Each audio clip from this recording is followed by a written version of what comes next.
का जुर्म कन्फेस कर इस रहा है एपिसोड में और तुम एक कहता और कुछ नहीं चीज किया। बहुत खास थी। वो थी कुछ तो तुम नहीं किया, इंसान की सोच। उसके बावजूद यहाँ जब वकील का किसी कोट इंसान पहन के के खड़ा पास हो गया। पैसा नहीं होता पैसा के लिए तो कितना झूठ लोग बोलता उसका है। मजाक उड़ाते हैं। अरे जज साहब इसका जब बात वह मत सुनिए, संघर्ष कर रहा ये होता है, पागल है, इसका तो मानसिक लोग संतुलन उसे बिगड़ा हुआ कमजोर है। समझते हैं। आप कहिएगा तो आपको लेकिन डॉक्टर का वही रिपोर्ट भी इंसान दिखा जब देंगे हम। सफल हो जाता है और तो दुनिया कद्दूपुर में उसी के किसी पीछे पागल का घूमने गवाही का लगती है। कोई मतलब नहीं होता है, दोस्तों, और ना ही आप किसी पागल को सजा दे यह सकते दुनिया हैं। का सबसे बड़ा हाँ सच बेटा है। और झूठ बोलो, थोड़ा जब कम तक बोल रहा इंसान हार है। रहा इसको होता है, बचाने के लिए कुछ भी बोल रहा है। तब तक लोग उसका साथ कहता है छोड़ देते डॉक्टर का हैं। रिपोर्ट है मेरे पास, लेकिन जैसे ही ऐसा वह रिपोर्ट जीतने कितना रुपया में लगता आता है हमको पता है, लोग हमको तुम कहते हैं, सिखाएगा।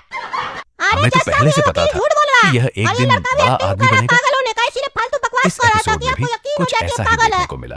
ये लोग नेता लोग अपना बच्चा शुरुआत को में बचाने जिस के लिए इंसान को बहुत कोई उल्टा सीधा गंभीरता से प्रयास नहीं करता ले रहा है, था, कानून की आंख में आखिर धूल में झोंक के निकल वही जाता है। इंसान सबको और हमारा जवाब दे कद्दूपुर देता का है। कानून लेकिन मुंह धो के दोस्तों, कभी देखता ही नहीं आंख उसने खोल के जवाब कि गुस्से से धूल नहीं झोंक के दिया, कोई क्रिमिनल